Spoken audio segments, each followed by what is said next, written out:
আসসালামু আলাইকুম। আজ আলোচনা করব ইবলিস শয়তানের দুষ্ট কন্যা লাকিস কিভাবে কওমে লূতের নারীদেরকে তার সৌন্দর্যের জালে বন্দী করে পথভ্রষ্ট করেছিল। আমরা জানি কওমে লূত পৃথিবীর ইতিহাসে সর্বপ্রথম সমকামিতার মতো সীমা লঙ্ঘনজনিত পাপ শুরু করেছিল।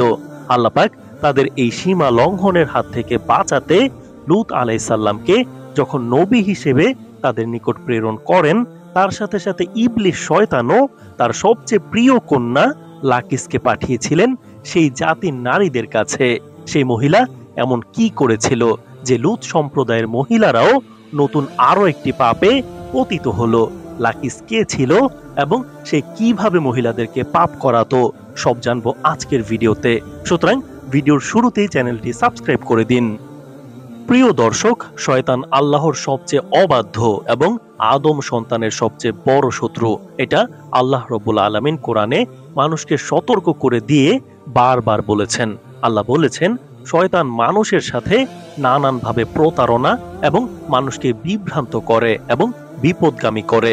কোরআন ও হাদিস অধ্যয়ন করলে জানা যায় যে শয়তান শুধু একজন মাখলুক নয়, বরং ইবলিসের বিশাল বংশধর রয়েছে। শয়তান মূলত একটি জাতি যার বংশধারা ইবলিস থেকে শুরু হয়েছে এবং ইবলিসের অগণিত বংশধর রয়েছে। পবিত্র কোরআনে শয়তানি শক্তির উল্লেখ রয়েছে, যারা শয়তানের শিষ্য এবং তার কাজে তার সাহায্যকারী ও তার সমর্থক, তাদেরকেই শয়তানের বাহিনী বলা হয়। শয়তানের একাধিক ঔরসজাত সন্তান রয়েছে, যাদের এক সন্তানের নাম হলো ওয়ালহান, যে মানুষের নামাজ এবং অন্যান্য ইবাদতের মধ্যে ওয়াসওয়াসা সৃষ্টি করে, মানুষের মনকে ঘুরিয়ে দেয়। এরপরে আরেকজনের নাম মাসতুত, সে মানুষের মধ্যে গুজব এবং বিভ্রান্তি ছড়ায়। আরেকজনের নাম ওয়াসিম, সে পরিবারের সদস্যদের মধ্যে ঝগড়াঝাটি এবং অশান্তি সৃষ্টি করে, পারিবারিক কলহের সৃষ্টি করে। আরেকজনের নাম হচ্ছে মুররা, যে বাদ্যযন্ত্র এবং গান বাজনা সমাজের মধ্যে ছড়িয়ে দেয়। একইভাবে ইবলিস শয়তানের অনেক পুত্র সন্তান এবং নাতি রয়েছে, যারা বিভিন্ন ধরনের দায়িত্ব পালন করে থাকে। শয়তানের সন্তান সন্ততিদের মধ্যে একজনের নাম হচ্ছে লাকিস। মূলত লাকিস শয়তানের কন্যা, যাকে ইবলিস শয়তান একটি বিশেষ দায়িত্ব পালনের উদ্দেশ্যে নিয়োগ দিয়েছে এবং যাকে হযরত লূত আলাইহিসসালামের কওমের নিকট প্রেরণ করা হয়েছিল। হযরত লূত আলাইহিসসালামের কওম পৃথিবীর ইতিহাসে অত্যন্ত শক্তিশালী এবং সম্পদশালী জাতি ছিল, যারা জর্ডানে বসবাস করত। সেখানে সবুজ সবুজ উপত্যকা ছিল এবং যে দুটি গোত্র এখানে বসবাস করত, এদের এক গোত্রের নাম হলো সাদম এবং অপর গোত্রের নাম ছিল গোমরা। ইবলিস শয়তান সাদমবাসীকে এমনভাবে বিভ্রান্ত করেছিল যে একদিন ইবলিস শয়তান একজন মানুষের রূপ ধারণ করে সাদমবাসীদের কাছে আসলো এবং সে সাদমবাসীদের মধ্যে বসবাস করা পুরুষদের সাথে পুরুষদের গভীর সম্পর্কের বিভিন্ন পদ্ধতি শিখিয়েছিল।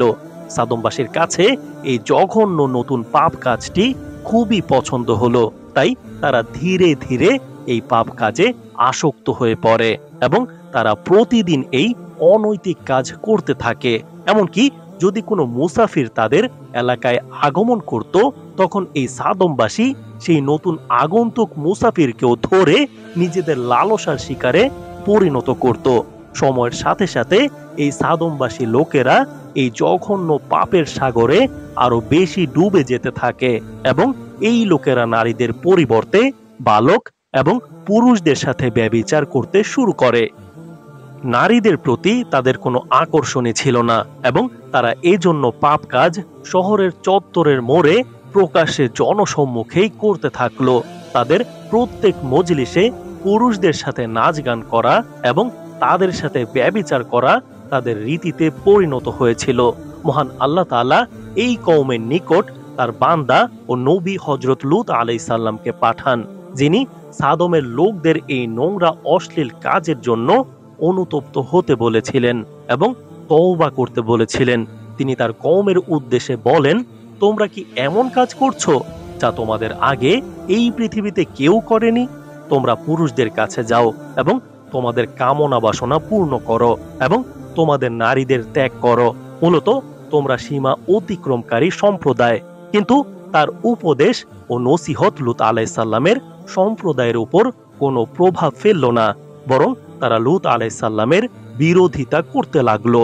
এবং তারা হযরত লূত আলাইহিস সালামকে অহংকারের সাথে বলল, আপনি যদি এতই ভালো এবং নিষ্পাপ হন তাহলে আপনি আমাদের এলাকা ছেড়ে অন্যত্র চলে যান।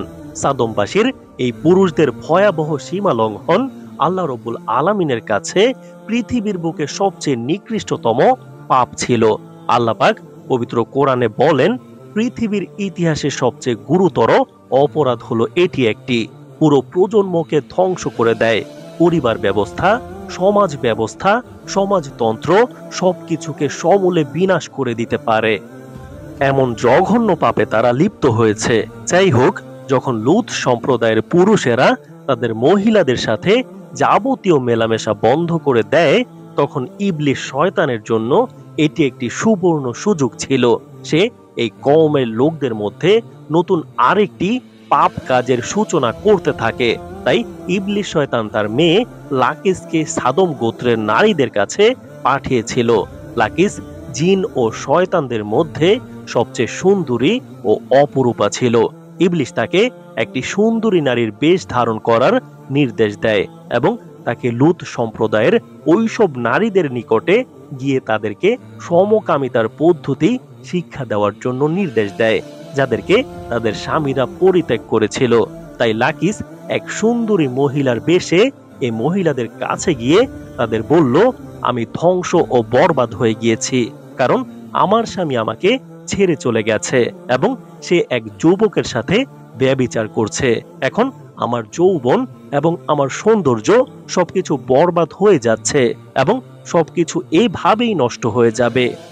এই কথা শুনে লূত সম্প্রদায়ের স্বামী পরিত্যক্তা মহিলারাও কাঁদতে শুরু করলো। তারাও তাদের স্বামীদেরকে ওই ইবলিসের কন্যা লাকিসের সাথে অভিশাপ দিতে লাগলো।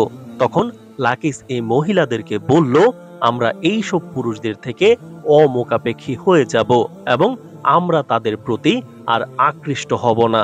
যেভাবে তারা আমাদের পরিত্যাগ করেছে, আমাদের এই সকল পুরুষদের কোনো প্রয়োজন নেই। আমরা আমাদের নিজেদের চাহিদা নিজেরাই পূরণ করতে পারবো। ওই মহিলারা লাকিসকে জিজ্ঞেস করলো সেটা কিভাবে। অতঃপর লাকিস সেই লূত সম্প্রদায়ের একজন সম্ভ্রান্ত ও সুন্দরী মহিলার কাছে গেল এবং তার সাথে নারী সমকামিতায় লিপ্ত হলো এবং সে এই মহিলাকে মহিলাদের সাথে সমকামিতার শয়তানি নোংরা পদ্ধতি শেখালো। পৃথিবীর ইতিহাসে এইটাই ছিল সবচেয়ে বড় জঘন্যতম পাপ, আল্লাহ পাকের সীমার সর্বশেষ লঙ্ঘন। এরপর সেই মহিলাটি সাদম এবং গোমরার অন্যান্য মহিলাদের কাছে গিয়ে তাদের সবাইকে এই পদ্ধতি শেখালো এবং তাদের সবাইকে একই কাজ করতে বলল। আর এভাবেই পুরুষেরা পুরুষদের উপর নির্ভরশীল হলো আর মহিলারা মহিলাদের উপর নির্ভরশীল হলো। এই উভয় দল পরিপূর্ণরূপে পরস্পর থেকে আলাদা হয়ে গেল। যখন পুরুষরা দেখলো তাদের নারীরা স্বয়ং সম্পন্ন হয়ে গেছে কামনা বাসনার ক্ষেত্রে, তখন সেই পুরুষরা তাদের নারীদেরকে এই অনৈতিক কাজ থেকে নিষেধ করলো না, বরং তারা নিজেরাও নিজেদের মধ্যে সমকামিতার পাপে পুরোপুরি ডুবে গেল। অতঃপর মহান আল্লাহ রব্বুল আলামিনের আসমানে কম্পন উঠল। এই সীমা লঙ্ঘন যেন পৃথিবীর বুকে এমন একটি সীমা লঙ্ঘন যেটি আল্লাহ রব্বুল আলামিনের আরশে মুআল্লামায় গিয়ে কম্পন সৃষ্টি করেছিল। তখন আল্লাহ তাআলা তাদের উপর পাথর ও জ্বলন্ত কয়লার আযাব নাজিল করেছিলেন, যার ফলে তাদের শরীরের হাড়গুলো পর্যন্ত জ্বলে বাষ্প হয়ে উড়ে গিয়েছিল। সাদম এবং গোমরার 5টি গ্রাম সম্পূর্ণ ধ্বংস হয়ে যায়।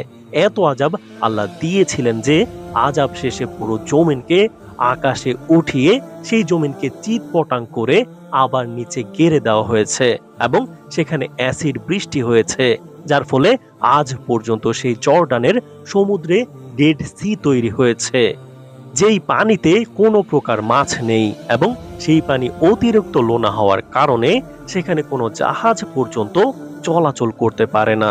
সাদম এবং গোমরা এবং তার আশেপাশের এলাকায় সংঘটিত এই সমকামিতার মতো ভয়াবহ পাপের ঘটনার বর্ণনা শুধুমাত্র কোরআনেই নয়, বরং তাওরাত এবং ইনজিলেও পাওয়া যায়। সেখানে এই অঞ্চলগুলোকে সাদম এবং গোমরাহ বা সিন সিটি বা পাপের শহর বলে উল্লেখ করা হয়েছে। এছাড়াও বিভিন্ন ধর্মগ্রন্থ ও প্রাচীন গ্রিসের ঐতিহাসিক নথিপত্রেও সাদমের এই পাপের শহরের কথা উল্লেখ করা হয়েছে। সকল গ্রন্থ অনুসারে সাদম ও গোমরা মানব ইতিহাসে প্রথম এলাকা ছিল যেখানে সর্বপ্রথম সমকামিতার মতো সীমা লঙ্ঘনজনিত পাপ শুরু হয়েছে এবং ইবলিশের কন্যা লাকিস পরবর্তীতে জঘন্য পাপের সে সীমা পার করে দিয়েছিল। সেখানকার মহিলাদেরকেও একই সমকামিতার রাস্তা সে দেখিয়ে দিয়েছিল, যাদেরকে আধুনিক যুগের লেসবিয়ান কমিউনিটি বলা হয়। সাদম এবং গোমরা গোত্রের এই পাপাচার আজও পৃথিবীর বিভিন্ন দেশে বৈধতা পেয়েছে। সেখানে এই জঘন্য অপরাধকে মানুষের অধিকার হিসেবে বিবেচনা করা হচ্ছে। মহান আল্লাহ তাআলা আমাদেরকে হেফাজত করুন।